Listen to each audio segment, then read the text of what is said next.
raise a glass to the past and the ladies cross the ages, fallen fathers from the motherland whose lives are on the pages.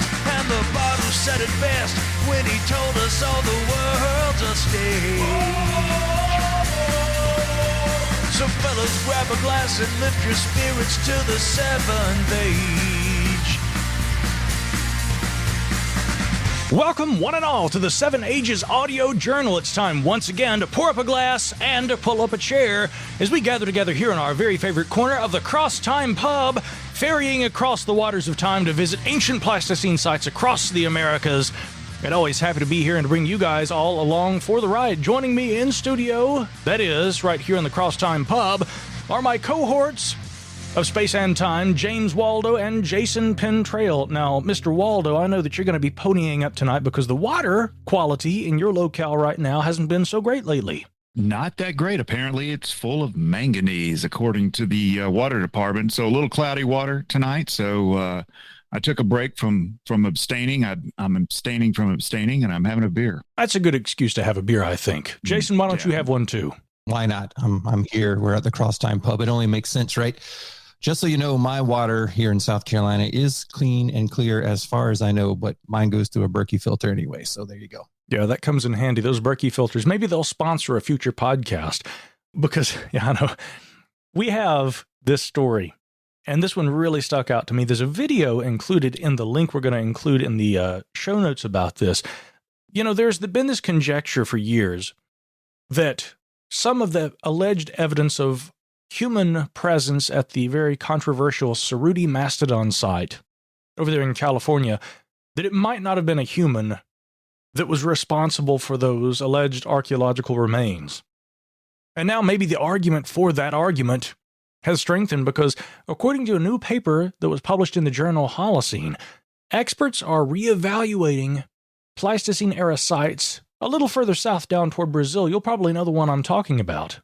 And that involves Pedra Furada, because there have been alleged evidences of archaeological remains, very simple tools that some have argued date back as far as 50,000 years at Pedra Furada. But now they're saying they may have actually been produced by Capuchin monkeys, which is exactly what some had argued about the Cerruti Mastodon site, that a Pleistocene-era Capuchin monkey might have actually been responsible for the mammoth butchering that we saw there, and therefore we wouldn't necessarily have to have humans there. Well, now they're making a similar argument for the Pedra Furada site. And I got to tell you, in this article that I've got linked in the show notes, the article actually published by artnet.com, they have a video of a little Capuchin monkey, a modern one, obviously. And this little guy, Jason, we always joke about nutting stones when we're out there searching, for evidence of ancient archaeological finds and wonders. This little guy's literally taking a large stone and repeatedly striking a nut and using it as an obvious tool to crack this baby open. And I have to say that's pretty impressive because over the last several years, we have seen orangutans, using simple spears to fish with. We've seen other varieties of primates using sticks to be able to kind of fish various insects and things out of trees and out of holes in the ground. But this little Capuchin monkey is using a huge stone to crack open a nut, and they're making the argument that 50,000 years ago, there may have been a variety of similar primate doing the same sort of thing down there in Brazil, and that we can't really be sure that there were humans at these sites as early as some have claimed. What do you guys think about that? Well, I know the video that you're talking about, and I found it amazing as well. It seems so simple on the surface, but to me, it requires a lot of deep thinking, a lot of consideration to begin to use tools. So when we look at these sites, oftentimes when we're backing up the clock, if you would say, some people have real concerns about going further back in time. And then we get into that gray area. Okay, are we in a time period where what we're looking at may not have even been Homo sapien? So it's always, iffy when you start to get into that gray area, if you will. But I think that what's indicated by places like Cerruti and others, still, it's hard to really hone in on that because, I've really looked into that site, and with the amount of construction and everything that was happening there on top of the Cerruti site, I'm still not convinced that that's an archaeological site, but nonetheless, it's always interesting and if not inspiring to see something like this video of this little capuchin monkey using tools, because it at least gives us something to reference and at least have an idea of how these things may have evolved. Yeah, when we look at Cerruti, we have a couple of different possible mechanisms by which the scoring on the mammoth remains in question might have ended up there. It could have been as a result of damage incurred from modern work efforts at that location. It could have indeed been the efforts of an ancient primate of the non-human variety. Who knows? Or it could have been some kind of a human. But now, what are the more controversial ideas there to me is the notion that if that site does represent let's say a hominin or one of our, immediate ancient ancestors, right? It may not necessarily have to be human. And currently there is no archaeological evidence whatsoever that there were archaic types of humans, Neanderthal or Denisovans, in North America. But if indeed, and this is the problem, I don't know that we will ever be able to prove that, but if indeed the Cerruti mastodon site were determined to be something other than a capuchin monkey or the evidence of scoring thanks to modern industrial equipment, the timing in terms of when there would had to have been human or human-like hands at that site butchering those mammoth remains, that would seem to have been prior to humans exiting Africa, and thereby leaves open the possibility that some archaic human type other than Homo sapiens sapiens could have been involved. But my take on this is, we'll probably never really know. There's just not enough evidence. And that's one of the great frustrations of archaeology, is dealing with the data that you have and correctly interpreting what that means, as opposed to rampant speculation based on little loose ends that you employ when it's beneficial to an argument you want to make. I mean, we won't get into discussions about pseudo-archaeology, but I will say that this is a raging controversy in archaeology right now. Interpretation of data, not necessarily always in the proper way, interpretation in ways that conform to your existing beliefs rather than following that data in the direction that the actual science leads and interpreting thereafter. But I do sometimes see archaeologists who will write science papers, and they can even undergo peer review, but it still seems to be the case that they are engaged in a bit of bias confirmation. And hence why we still have questions about how early the earliest arrivals in North America actually got here, whether there is good evidence that suggests that there were indeed pre-Clovis, or if the earliest evidences of human cultures were just the very kind of earliest boundary of what eventually is recognized as Clovis. We're going to get into a bit of that conversation in the weeks ahead, in fact, with some archaeologists that join us here on this program. So I'll stop right there and leave that conversation for another time. But studies like this that probe this other possibility, you can't deny. We observe, we have on film capuchin monkeys using tools today. And certainly that possibility exists that 50,000 years ago at Pedra Furada, one could have done that there. That doesn't mean that that's what happened, but that means that there are alternative interpretations, enough such that we can't draw conclusions, and therefore cannot definitively say humans were there at that early time. And therefore, that's what the more skeptically inclined archaeologists are trying to say. We just don't have enough data to know, and in fact, there is alternative interpretation of existing data that could refute those ideas. Good points all around. And Micah, you talked a good bit there about interpretation. And oftentimes in the world of archaeology, it's beneficial to look outside of your typical approach, your typical data sets. And that leads to the story that I have for this episode. Coming to us from the BBC, Londoner solves 20,000-year-old Ice Age drawings mystery. Now, this was a fascinating story that I saw about 3 or 4 days ago. It's a quick read, but it kind of harkens to exactly what it is we're talking about here.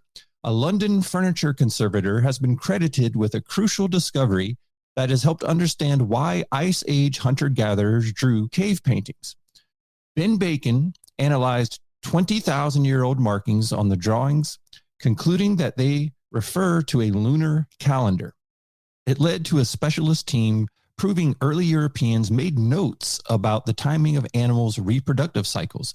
Mr. Bacon said it was surreal to work out for the first time what hunter-gatherers were saying. Cave paintings of animals such as reindeer, fish, and cattle have been found in caves all across Europe, but archaeologists have been stumped for many years about the meaning of the dots and other marks that we see there on the paintings. So Mr. Bacon decided he would be the one to try and decode them. So he spent numerous hours on the internet and at the British Library consulting pictures of cave paintings, and he amassed a huge database of all these various interpretations and paintings from caves. And what he just started looking for was repeating patterns. In particular, he talked about a Y sign on some of the paintings, which he felt might be a symbol for giving birth because it showed one line growing out from another.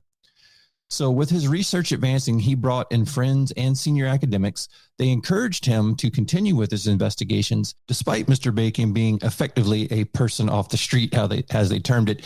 So he collaborated with the team, including 2 professors from Durham University and 1 from University College in London.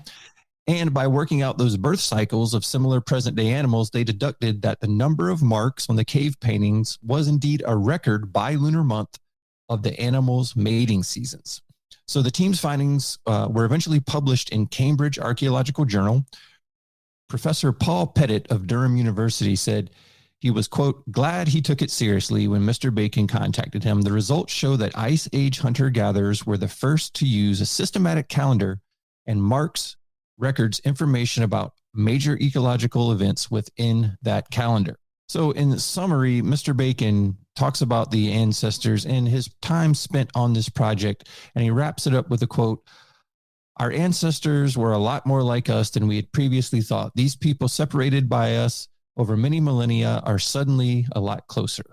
So I think that's a great way to look at it, and his efforts to figure out these markings and looking at a wide data set all across Europe had led to a very fascinating discovery, and it's now published out there for everyone to read. So on behalf of our team, we say congratulations to Mr. Bacon, a Londoner who has changed what we knew about these cave paintings all across Europe. Well, certainly. And, one of the things I know that the team here takes so seriously about that is the fact that Mr. Bacon is effectively a avocationalist. He's a dedicated amateur who has looked at the data, and he was encouraged by other researchers, academics who, provided data in support of his research.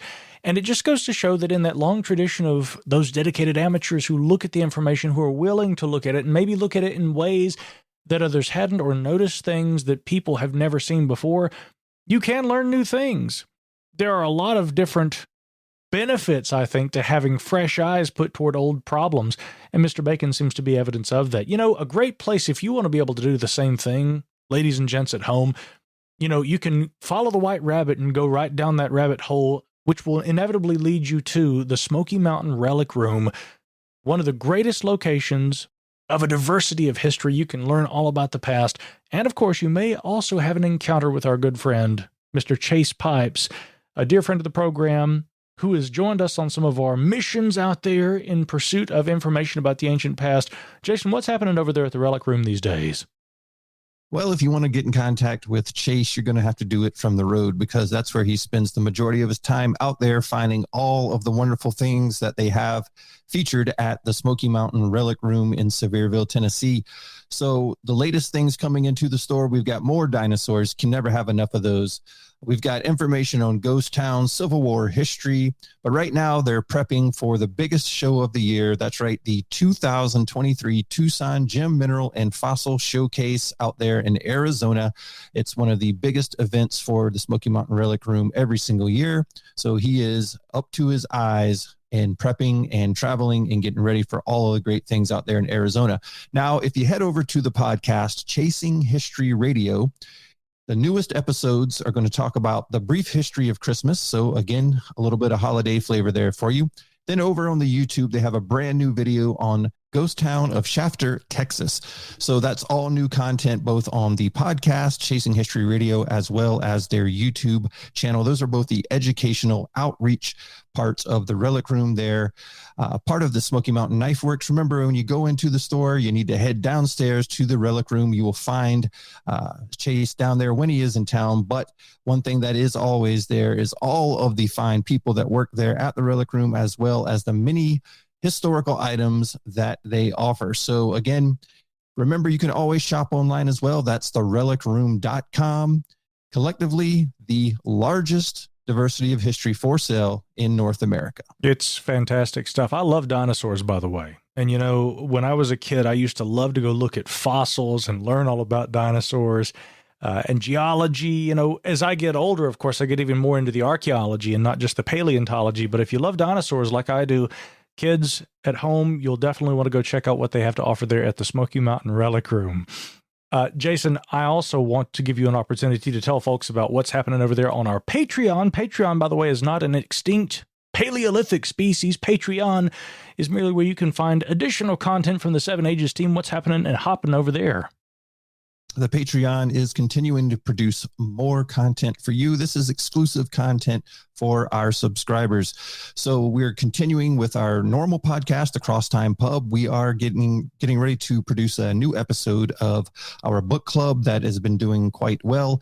In addition to that, we also have the Digging Deeper podcast, which I will be recording a new episode of here very shortly, and we'll have that up and available for you. So remember, all that exclusive content is available to you. Oftentimes people write in and they send us emails and they say, I love the show so much. I just wish that there was more episodes that came out so I can get more of what you do. Well, if you want more of what we do, head over to Patreon and check out all of the great shows that we have there for you.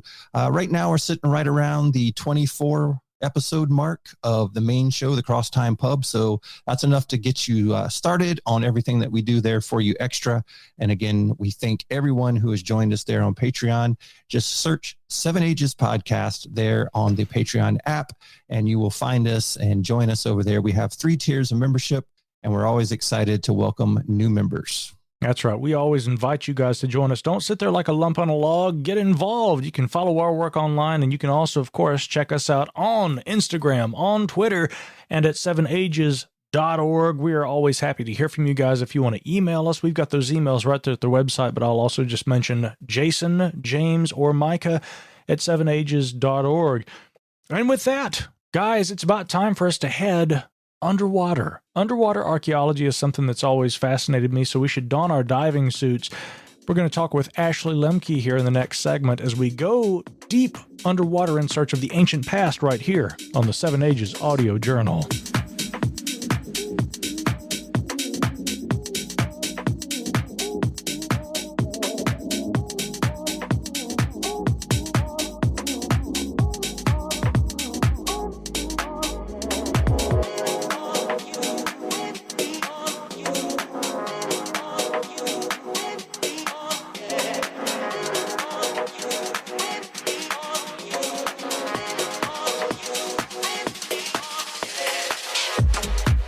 Excellent conversation in store for us tonight. Ashley Lemke is an associate professor at the University of Texas in Arlington and chair of the Advisory Council on Underwater Archaeology.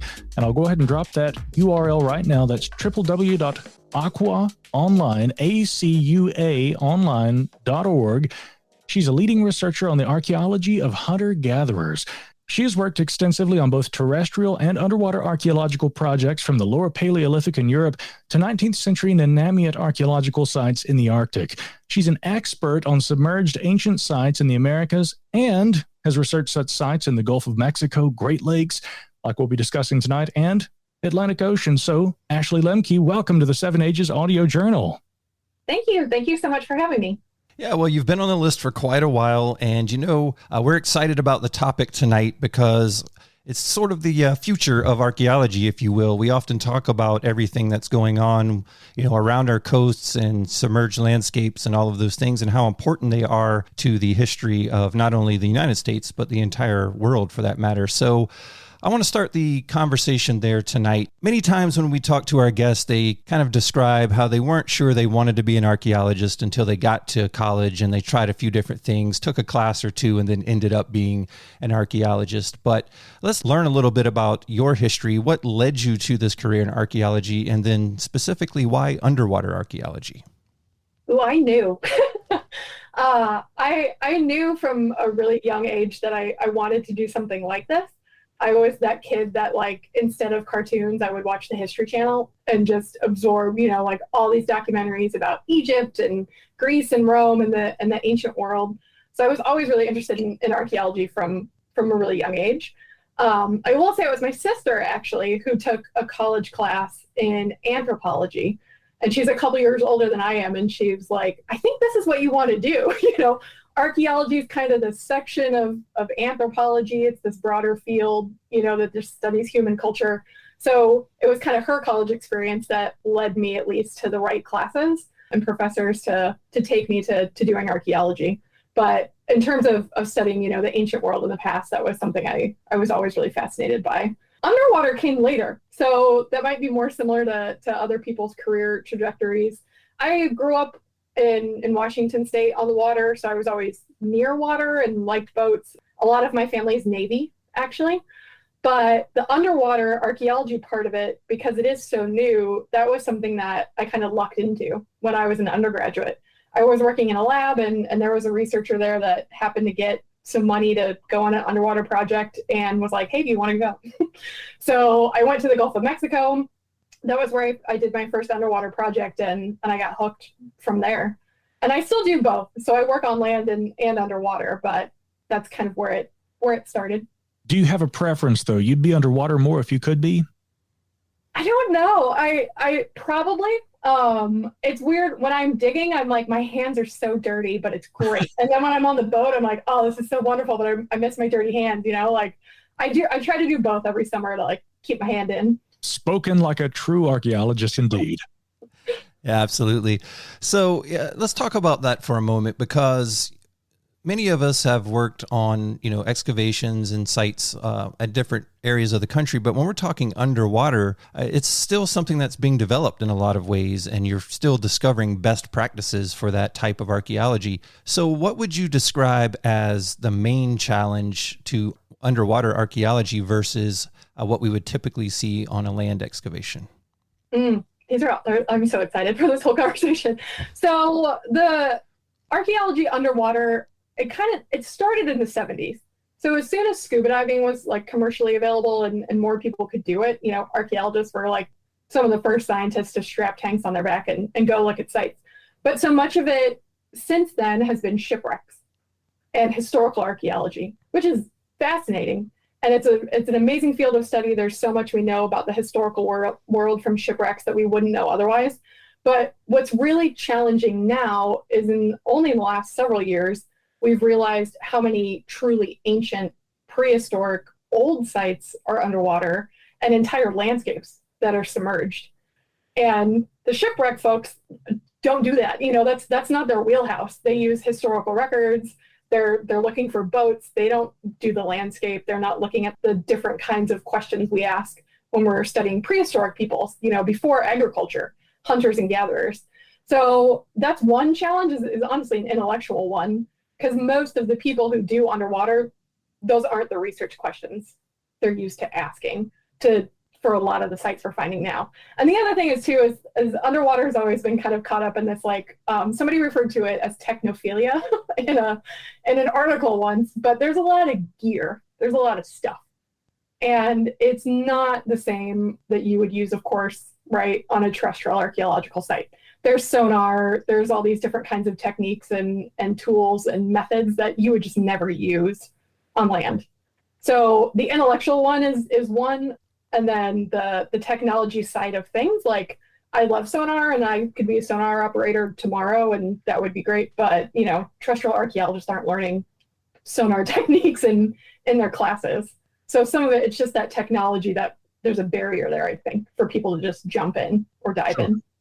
Yeah, you mentioned something there about landscape features. And I think that's fascinating because when you're going to look for these sites, you're looking at the totality of everything that's underwater, not just, like you said, a shipwreck or one specific area that you're focused on. You're looking at the same thing we would look at on land. What a good place that was a good place to live 14,000 years ago would probably still be a good place to live today. And so you're looking for those key features. So when you do that underwater and you're looking at the totality of the landscape, how do all the features and all of the technology work together to kind of hone in on one particular area? Yeah, the landscape part was something honestly even new to me. I'd been doing terrestrial archaeology for a while before I did the underwater stuff. But like you said, there's these kind of really nice spots on the landscape where people tend to live. So when I was excavating, I worked at the Galt site in Texas, a really famous Clovis site. And, I didn't really think about the landscape too much other than, there's different resources that people could get. But you didn't need to do like a whole landscape study to find Galt. You kind of find the site and then you think of the landscape around it.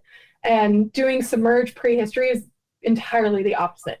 So what that means is you have to figure out, what does the landscape even look like? What parts of it would have been dry land when? And then what features would have been there that would have attracted prehistoric peoples? And it's this kind of, like scalar, you start zooming into the site rather than from the site to the landscape, if that makes sense. I think it does make sense. And to maybe sort of help paint a picture in the minds of the listeners and to bridge this gap over into your work, let's go back in time in our minds, in the theater of the minds, to the Alpena-Amberley Ridge beneath modern Lake Huron, once dry land, and a corridor that's connecting the regions identified today as northeastern Michigan and southern Ontario. But thousands of years ago, you had mosses, you had spruce trees thriving in this area. You had a series of interconnected lakes and rivers and wetlands. And something else that thrived there were caribou and the human hunters who lived off them as a primary food source. I mean, that landscape has changed tremendously. Can you tell us a little about how archaeology reveals that picture for us? Yeah, I think doing that, the underwater work and thinking about the landscape is just entirely different. It's so strange if you stand on the shore of Lake Huron now, it's just water. It's just this massive body of water, and it's beautiful, and there's a beach, but to think that if you kind of drain the water out of it a little bit, that it would reveal these landscapes and these features that would have just been part of the landscape for prehistoric peoples living there. Like our shoreline wasn't their shoreline at all. Like our coastline wasn't their coastline. There was so much more land. I think that's the part that really helps think about it is there's a lot more to the landscape than what we're seeing now. Because water levels overall at the end of the last ice age were lower. It exposed these kind of shallow shelves all over the world. And in the Great Lakes, it almost doubled the size of Lake Huron in terms of doubled the amount of land that would have been available in the area, right, for prehistoric people. Yeah. So, and that land there, it was relatively recently exposed from under glaciers. So we were kind of in between, right? We're in between major glaciation and sea level rise, or, in this case, lake level rise from that meltwater. So it's almost like an emerging coastline type of a thing. Probably would have been a very interesting place for people, at least people to visit on occasion anyway. Yeah, it's really fascinating because, the Great Lakes is such a problem because you have this glacial activity and then you have the water levels and the basins, change through time. There were different outlets. So those water levels really fluctuated a lot. So at the very end of the last ice age, you had something called Lake Algonquin. So that's bigger than the lakes were now. There was actually more water in the Great Lakes. So you would have had these massive bodies of water, even bigger than the Great Lakes today. Then the glacier kind of keeps retreating slowly up north. Some of the outlets change. And then during the Lake Stanley time period where I work, this would have been a lot lower than modern. So first you had way bigger lakes than normal. Then you have this really low water level where there's all this land that would have been exposed. And from looking at some of the data and the paleo-environmental data that's available out there, it probably would have been some of the best land. So it had a lot of forage. It had would have been really attracted to animals. Then we know if animals are there, people are going to be there hunting them. So it wasn't just that it was this kind of emerged from the Ice Age landscape. It was this sort of periglacial, like near the glacier, but really good, really productive landscapes. And then a couple thousand years later, it goes away. It goes underwater again, and then it gets higher than modern again. So the Great Lakes is this really fascinating geological history of rising and lowering water levels. That is fascinating. That's absolutely incredible. That puts me in mind of something, Ashley. When you talk about the Great Lakes themselves, what's the difference between a saltwater environment and the freshwater environment of the Great Lakes as far as archaeology is concerned? Do we have better preservation, or what do we see with the main difference between salt and freshwater? Yeah. So I'm going to try really hard not to offend my shipwreck like saltwater pirate calling freshwater is where it's at. No, so for all underwater is a really great preservational environment, right? Compared to land. So because you're underwater, there's less oxygen, there's less degradation of organic materials. So if you're underwater at all, you already have a higher chance of preservation as an archaeologist for these artifacts we don't always get. Things like animal bones, wood, plant remains, that kind of stuff. Then with the Great Lakes, it's not just that it's freshwater, although that's part of it, right? You don't have that really corrosive salt, but also that it's so cold. And cold temperatures are really good for preservation. The best example I can think of about this is you don't have these things that are called shipwreck worms and a lot of other organisms that just eat the wood of ships that are in those warmer tropical waters. Good point.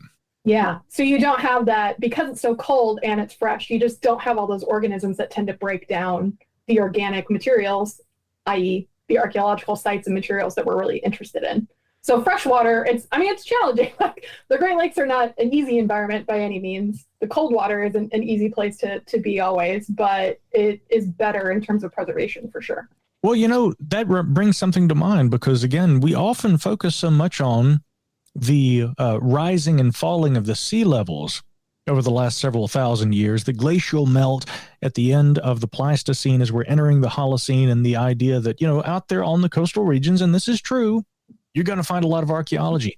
But one might argue that the freshwater archaeological sites, which often are both more accessible, that much is pretty evident, but maybe in many instances they are already more well preserved as well on account of the water and the conditions where these sites occurred. I mean, would you argue that that is the case, that there may be a greater degree of preservation as compared with what you're discussing in these warmer climates where there's more degradation, especially of materials, perishable materials and the like?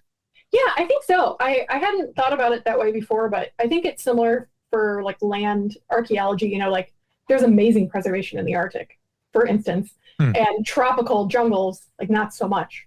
It doesn't mean there's nothing, right? But the preservation just isn't as good.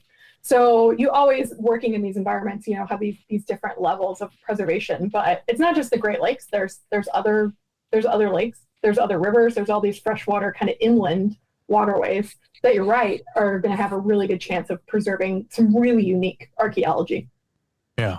So I was curious, we're talking about cold water archaeology, and obviously that involves cold water diving. And I'm curious, what's the coldest water that you've ever taken a dip in? So I'm a baby diver. Like I've not done a lot. And the part that always gets people, I've actually only ever dove in cold water. So every person I know is like, what is wrong with you? Like, why are you going to these really nice places, right? All of my colleagues like vacation in the Bahamas, so they've got it right. I'm like a work research diver. So it's cold. When I got my certification to be an open water diver, it was in Ohio in a quarry in November, and it was hailing. And I was in a wetsuit, so it was cold. Like, I don't remember temperature wise. It's like, I don't think I need to know that. It was definitely cold, but you can get a dry suit. So, only kind of your hands and your face are at that cold temperature. But it's maybe not as pleasant necessarily as diving, in the Bahamas or somewhere equally nice. That's hardcore, but we appreciate that. Here on 7 Ages. So much of your work focuses on this incredible area that we've been kind of inching our way, maybe swimming our way down toward. Drop 45 Drive Lane. You've described this in the past as one of the most complex hunting structures found to date beneath the Great Lakes. Why is that? So Drop 45 is, it's not a creative name. It's literally the 45th drop of a sonar that you drop off the boat into the water. I always like telling people that because, archaeologists aren't necessarily the most creative humans. They're like, what does Drop 45 mean? It's just the 45th drop of the sonar. But the 45th drop of the sonar, it goes down, it sits on a tripod on the sea floor or lake bottom in this case. And in real time, up to the boat, you see this 360-degree scan come up. So you're watching it on the computer. And it was just this completely obvious drive lane structure. So there's one line that was clearly made by people of stones.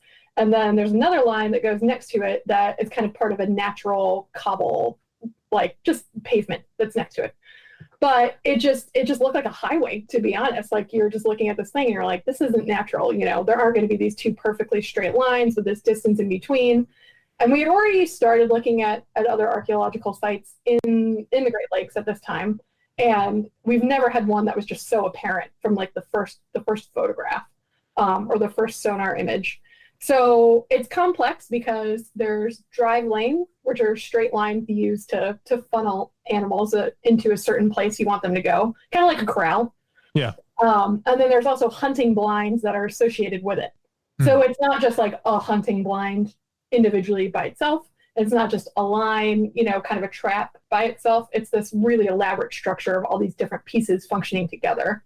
Yeah, again, to be able to see that in that sort of environment, how do you first begin? Okay, you find it and you know it's there. Where does the archaeology begin? You said drop 45, so you found the site, you go down there, you see it in front of you. How do you begin to document it versus what we would normally do on the land?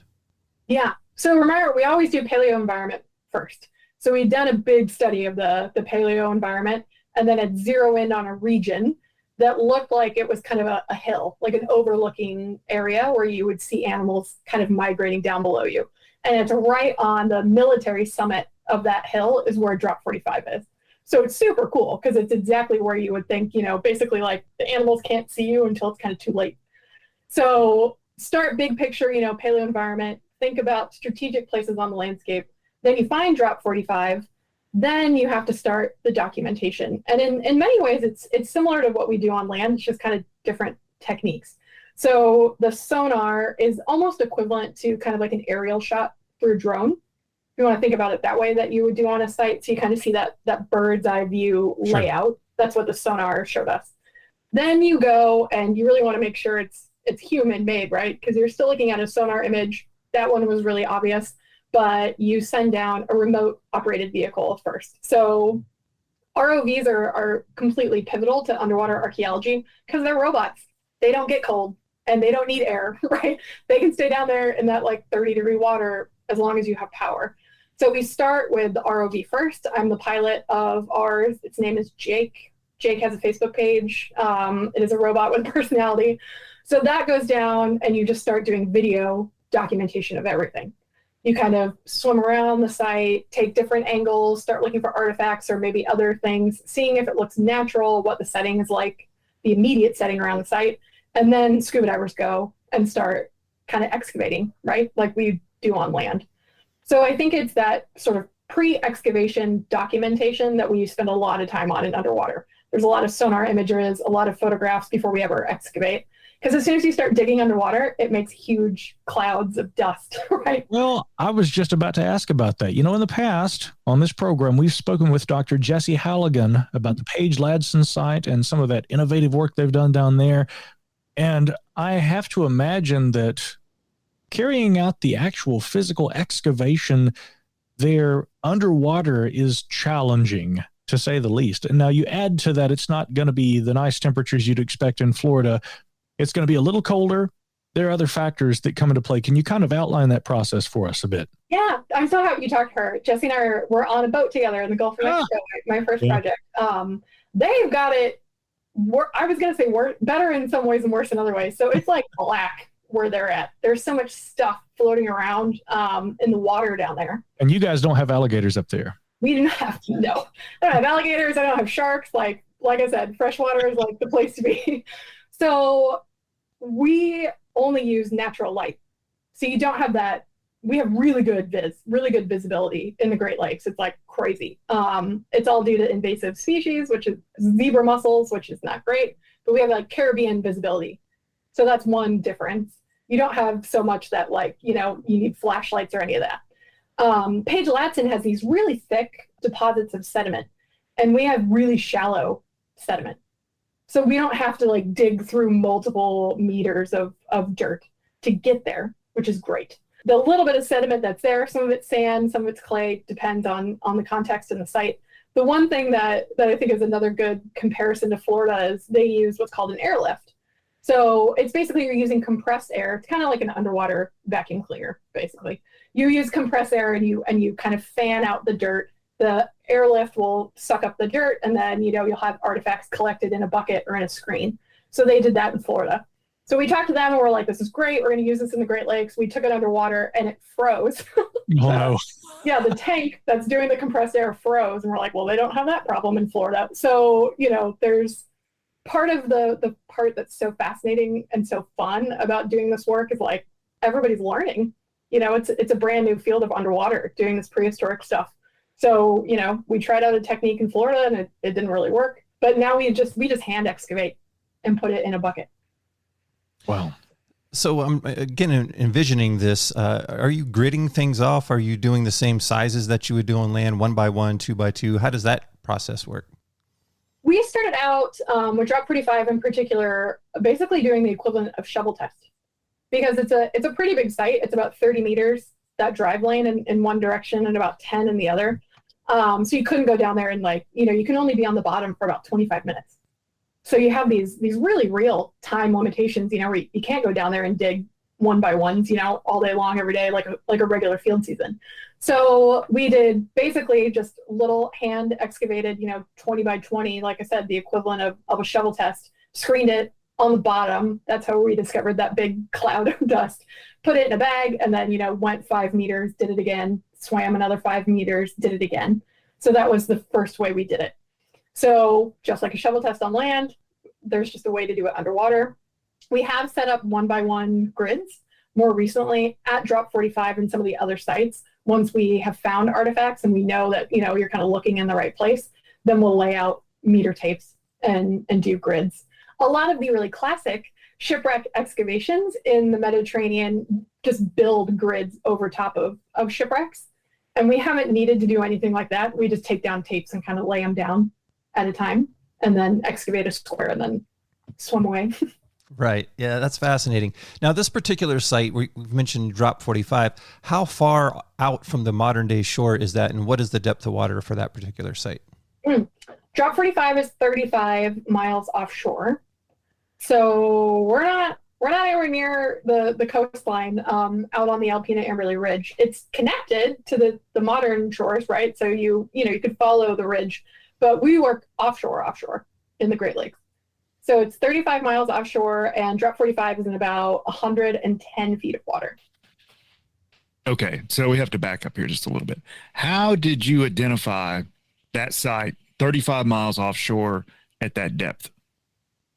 So there is an old nautical chart that identifies a place in the middle of Lake Huron as 6 fathom shoal. So 6 fathoms is only 36 feet. It's shallow. It's really, really shallow, and it's in the middle of the lake.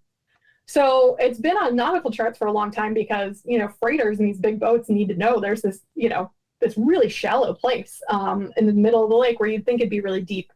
So NOAA, the National Oceanic and Atmospheric Administration, they did some mapping of Lake Huron in 2009. And it started getting this picture of, oh, this isn't just, one basin where there's a really deep part in the middle. There's this ridge that goes across. It kind of cuts modern Lake Huron in half, and there's this really shallow, comparatively shallow ridge that goes all the way across, and that's the Alpena Amberley Ridge. And that all would have been dry land at the end of the last ice age. Okay. So it sounds to me like somebody just looked at some charts looking for promising spots and said, hey, let's focus in on some of these that might have been dry land in the time period that we're investigating. Yes. Okay. Yes. And that someone was John O'Shea. So John O'Shea is my good colleague that I've worked with on this project for a long time. He is was doing some shipwrecks in Lake Huron, and had kind of been out there looking at Lake Huron. And then that map came out in 2009, and he and some of the other early collaborators on the project were like, maybe there's snakes out there. Okay, that makes a lot of sense to me. Because I do some work that's similar in the beginning stages, how to identify some different locations. So in my mind, I was like, this sounds very familiar to me. I've got to ask specifically about this. Yeah. Ashley, what kinds of things are being recovered? I mean, obviously, we know that you can find, for instance, the lithics. You mentioned some of the stone that was representative of this this feature that you guys were able to detect with the sonar. But I mean, pollen, are there sediment samples that you're drilling that you guys are taking? And what is that telling us about the paleoclimate? What other kinds of things are you guys extracting from or excavating from this site? And what does that tell us about the paleoclimate back when it was actually an area that was hunted? Yeah, the paleoclimate is a big part of the picture, because like we talked about, first you got to zero in on the landscape, and think about it from that bigger perspective, like where might people have been living, what would have been dry land. Then you got to think, what was the environment like? Like would people have even been out there? Like, right. Is it, are there plants? Are there animals? Are there materials for, creating tools? Like, what are they even doing? So one of the very first things we found actually was not an artifact. It was a piece of wood.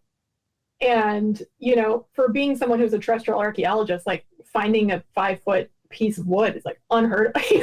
Right. That's very rare. Yeah, you're like, organic artifact? What is this? And, we got it up to the boat and we're like, what do we do with it now? Because you don't normally find these big, really, really just beautifully preserved pieces of wood. And it's that cold, freshwater environment down there. There's rooted trees on the bottom of Lake Huron on the Alpena Amberley Ridge. They're 9,000 years old. So we took radiocarbon, just a small sample of the rooted trees. And they dated right around that time period when it was dry land. So there's trees. Inside sediment samples, we've found pollen of the plants that were out there. And we're 35 miles or even 50 miles. Some of the sites are 50 miles offshore. And there's no way that pollen didn't float in. Like all the sediment that's there is sediment from when it was dry land. So it's challenging to get 50 miles offshore and 35 miles offshore, but it's worth it because you don't have, sediments coming from the modern land. It's all ancient when it's out there. Now that's really interesting. The coolest thing environmentally we found so far, so last summer we found more, and the summer before that, so in 2021, we found a peat bog under Lake Huron. Oh, really? Which is super cool. So 100 feet underwater, there's a peat bog of 9,000-year-old peat. Now, within that peat bog, knowing the kinds of things that one sometimes finds within peat bogs, I mean, were there any other kind of, materials or even organisms preserved in that peat after all this time? Yeah, so we took just really small samples so far. It actually looked like a rock outcrop. It was this really bizarre kind of intellectual experiment because it looked like a rock outcrop. Scuba divers went down there and he just lifted part of it up. And I was watching on the video and I was like, what's he doing? What's going on? Like, how is he lifting this 100-pound rock? And it's organic. It's organic peat, this kind of mat of plants. So we took a little section of it, brought it up to the boat and just excavated it right there just to identify it, and like seeds rolled out of it. So there's macrobotanicals, there's twigs, there's leaves, kind of reed looking materials and seeds that are all being identified right now. And it's just like speaking of the tip of the iceberg. Fingers crossed, of course, right? There's going to be like a spear point or bow and arrow or like any kind of artifacts in that peat exposure. I mean, think of what has been found in peat bogs on land. Well, of course, yeah. But even if there wasn't anything preserved, the very nature of a peat bog is preservation of elements of that ancient climate in itself. Can you explain the significance of that for the listener, please? Yeah, that knowing what the environment was like has been so important because, you're not kind of standing at a site thinking, okay, maybe the environment was similar. You're literally underwater in an environment that doesn't exist anymore. So you're looking at these ancient clues from the environment, and all of it is pointing to kind of a subarctic-like picture. So sedges and mosses and plants, and like a lot of it's spruce. A lot of the wood that's preserved is spruce. People would think it'd be pine, you're kind of entering the Holocene. Maybe it'd be warmer. There'd be like pine forest, similar to what's in Michigan today. And that's not what's down there. So it's telling us the type of environment that people would have had to be living in. And that type of environment, right, it dictates a lot. Like what kind of clothes you're going to wear, what animals you're going to eat, what plants you're going to collect, and use for tools. So the environment's a really critical piece. Yeah, I'd say critical, maybe an understatement in that case. I mean, imagine all these factors. To have an incredible underwater site like that is one thing, but I mean, to have that peat bog too, yeah, that could be incredibly promising. Actually, based off of the information that you're finding, now I understand that you've probably done a very limited amount of excavation and even sonar of that area, and that's a huge lake, so there's plenty of potential. Is there any way to determine any type of human population numbers or even animal numbers for that region based off of the landscape itself? Good question. I wish there was. So, this is one of those things that paleodemography is like an amazing field of study. And trying to understand, right, ancient populations and how big they were. From most of what we know on the terrestrial landscape, right, from around this time period, it's sort of, you're out of what we call the late Paleo-Indian, you're kind of into this early archaic time period. And we think for the most part that human populations were pretty small. They had to have been at least 500. I mean, because you have to have a reproductively viable population, right? So it's not like two people out on the Alpena Amberley Ridge by themselves. I also have to say it's not like two guys either, right? There were clearly like women and children and families and generations of folks that were out there. Probably pretty small on the human side, just because, you're not seeing massive domestic like villages or structures where you're seeing evidence of just, thousands of people. The animal side of things, I think probably pretty big. What I've learned from looking at hunting structures in other places terrestrially, they tend to get more complicated when you're actually trying to get fewer animals, right? Like if you only have like 4 antelope, you're trying to make this really elaborate structure to make sure you get the 4 antelope. In the Alpena Amberley Ridge, some are complex, but there's a lot that are just individual hunting blinds too. I think you're dealing, at the end of the Ice Age, there aren't a lot of human hunters. There's probably a lot of animals in what would have been a really good environment for caribou. So caribou herds tend to be very large now. I think they were even bigger during the end of the last Ice Age.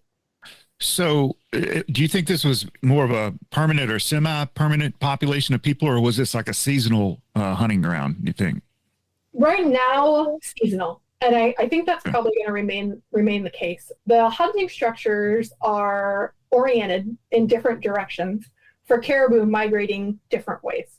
So this is something land archaeologists, that sounds so funny, have done as well. Like if you're trying to hunt migrating antelope, and they go north in the fall and your hunting structures facing north, that they were hunting in the fall. So it's this really interesting kind of connection between the direction of movement of the animals and then the hunting structures aimed to like get those animals moving at a certain time of year. So on the Alpena Amberley Ridge, we've used artificial intelligence to generate caribou migrating across that ancient landscape.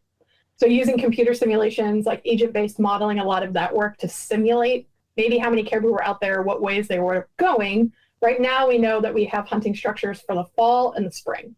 So seasonal. So then in the winter, would they probably want to be out there? Probably not. It's basically the end of the Ice Age on this narrow strip of land between 2 frozen lakes. I don't think it would have been the best place in the winter. Summer, probably same, maybe either fishing, doing some other sorts of activities, but maybe inland for them, which would have been like kind of the highlands now, if you think about the landscape now. So it looks seasonal for sure. Actually, as you're discussing this, the entire time I keep envisioning something like Wendover Bog in Titusville, Florida, where you have that immaculate preservation there in that peat bog.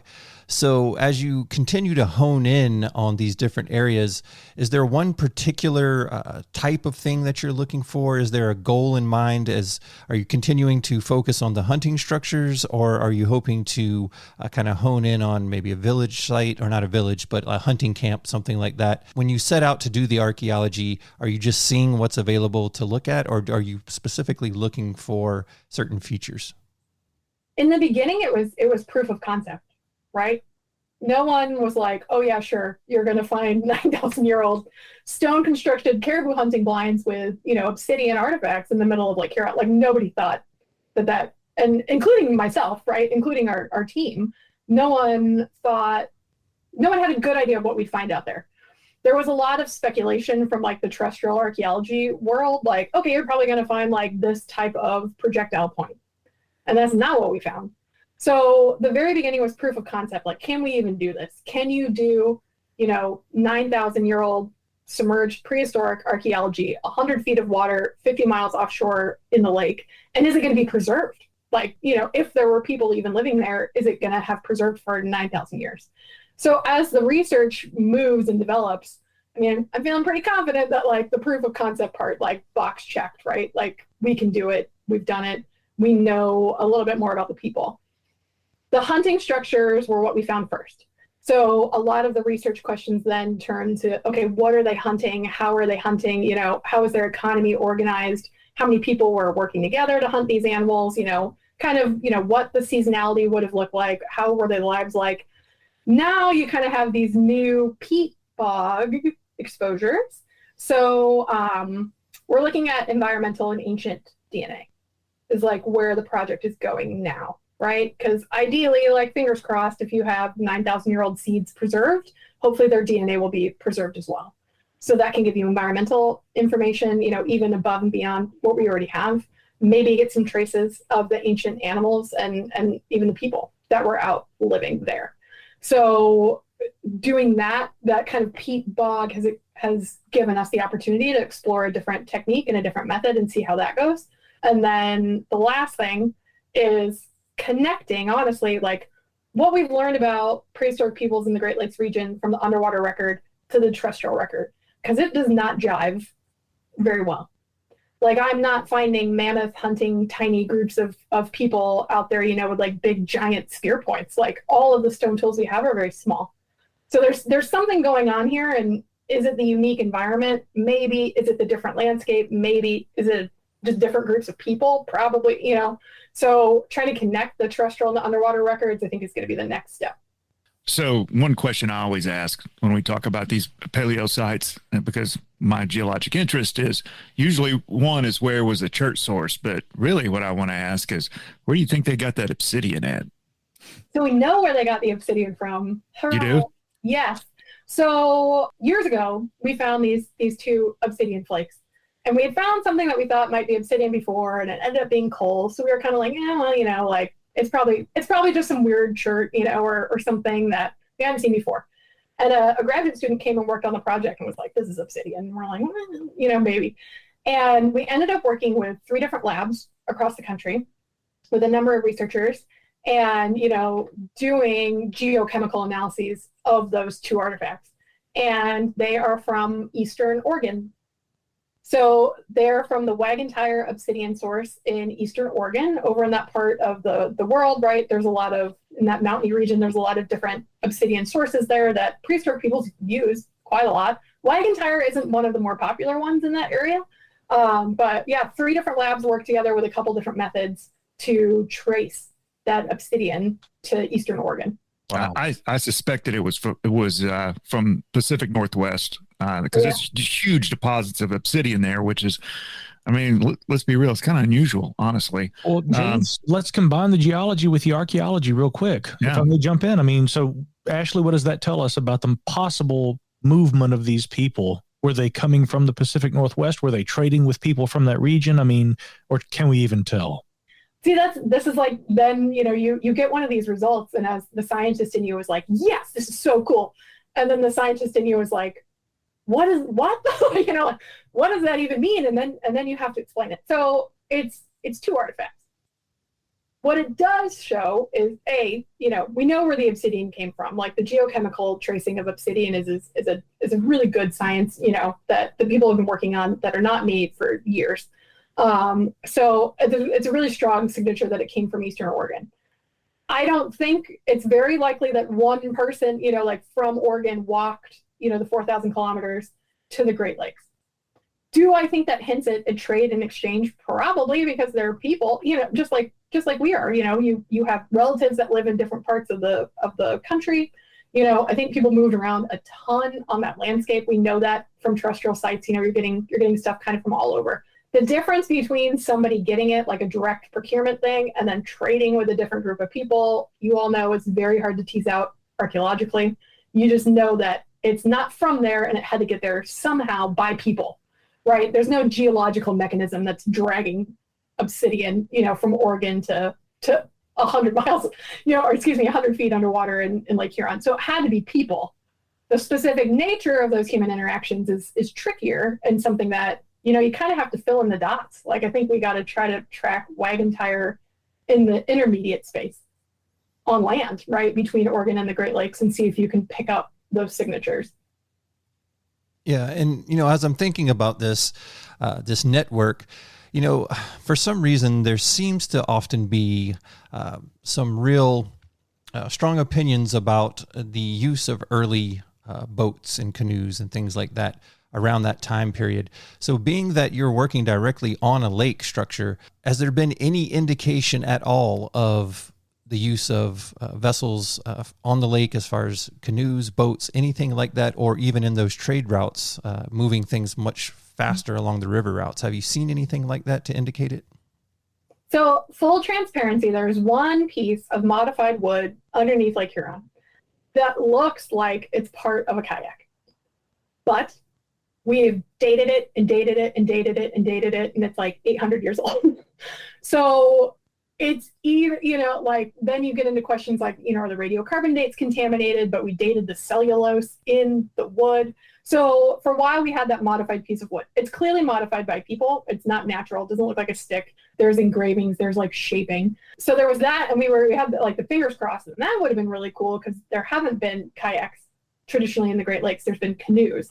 So if you have that whole different technology, but then my colleagues in Lake Michigan found some canoes in the last couple of years. They're not crazy old, but they found dugout canoes in Wisconsin. So look that up because they're underwater. It's this amazing preservation of these dugout canoes.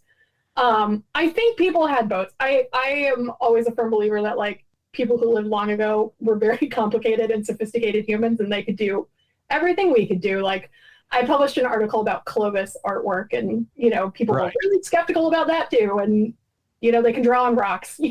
Well, why? Why is that? Why be skeptical of that? We're very interested in that artistic component as well. And even though we haven't found it yet, doesn't necessarily mean that we have found the right environment where it might have been preserved. Right. And are you really going to say that like a completely sophisticated, modern, contemporary, like intellectual being couldn't draw on a rock? You know what I mean? Like, you're not saying they went to the moon. To me, it's never been that big of an intellectual leap. I think Michael Collins, my mentor, refers to it as chrono racism, like chrono as in time, like time racism, where it's like you just assume because it's old that it's simple or somehow backwards. And so I think people had boats we know people had boats really early. There isn't anything immediately found under Lake Huron that's like, this is a boat. But you remember, it's weird because I'm underwater, but that would have been a dry land corridor. Mm-hmm. So I might not even find boats there. It might be closer to the ancient shoreline than I'm even looking. Like, I'm kind of looking in their inland areas. Yeah, good point. Yes. And that's an excellent point, that whole conversation. We've had this conversation many times about a lot of times, there's a tendency to kind of classify people. There are some of the tools that they used, right? But there's more to that because they're humans, and there's got to be this, really rich human tapestry involved behind all of that stuff. It's like, 10,000 years from now calling us the iPhone people, right? I mean, we're not the sum total of our technology. There's much more to us than that. Yeah. Mentioning that art, of the Clovis in that article that you wrote, again, they can make a fluted point, but they can't draw. So, it's that sort of anomalous attitude toward those type of things. And who's to say that maybe they didn't express their artwork on organic forms? Maybe they like to carve wood. Maybe it was done on bone or something like that. So I'm very excited about your research because, as you've mentioned throughout this interview tonight, you are in the prime location to find those type of artifacts. And you very well could find something that could essentially rewrite the whole game because you have that preservation, you have that clarity of the water to be able to find these type of things. So as you continue this research, what is the next goal? Or do you have another site that you're working on currently? Basically, where does it go from here?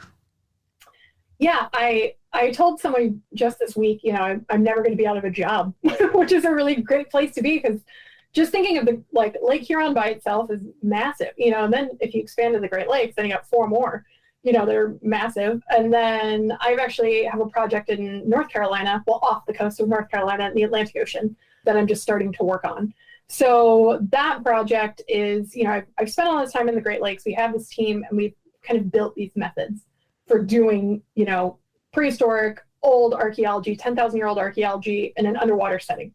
So I'm going to take all those methods and throw them in salt water, although now I'll have sharks. So, and to see if it works, So the story with that is there is a chert outcrop offshore on the continental shelf where it would have been dry land around Clovis-y age, around 12,000 years ago, that was discovered by, honestly, they're like fossil hunter, like these salty guys from North Carolina that are just really wonderful, and they told me about the site. So I'm going to go collect samples, use similar techniques that we used in Lake Huron to track that obsidian, and trying to see if you can get a geochemical signature on the chert offshore and match it to artifacts from terrestrial sites. So there's a lot of these kind of Paleo-Indian age stone tools that look like maybe similar material. Everybody assumes it's from material, chert sources on land, but it might be this offshore one. So in all my spare time, when I'm not teaching, my plan is to kind of split my time between saltwater and freshwater and get down there in the continental shelf in the Atlantic and see how that project's gonna go.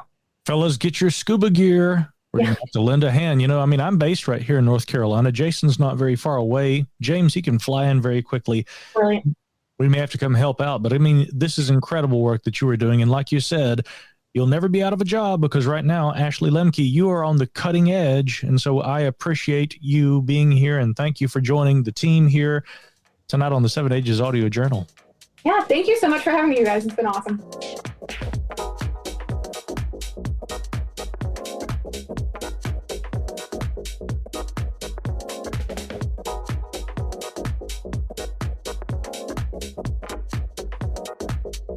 Another great interview, and we thank Ashley Lemke for being on the show. What a fascinating topic. Underwater archaeology.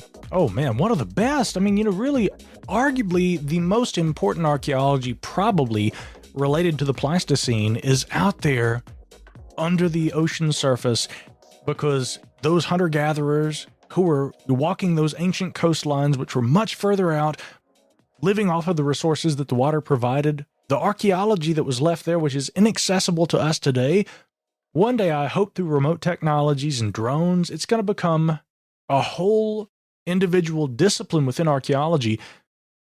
And it's really going to open up the floodgates, so to speak, in terms of our understanding of the ancient past. So thank you to Ashley for joining us. That was an excellent interview. And in terms of opening the floodgates, guys, I think it's about to open up the taps and allow them to pour for one more round, one more for the road, right here in the Cross Time Pub. So James, Jason, I want to thank you both for being here. Excellent times as always. Yes, sir. Indeed. And thanks to all you guys out there for joining us on our adventures through space and time. Follow us online at 7ages.org. And of course, on social media, we always enjoy hearing from you. You can write to us at James, Jason, or Micah at 7ages.org. We hope to hear from you. And of course, we hope to see you next time as we reconvene here again in the Cross Time Pub next time, as always, on the 7 Ages Audio Journal.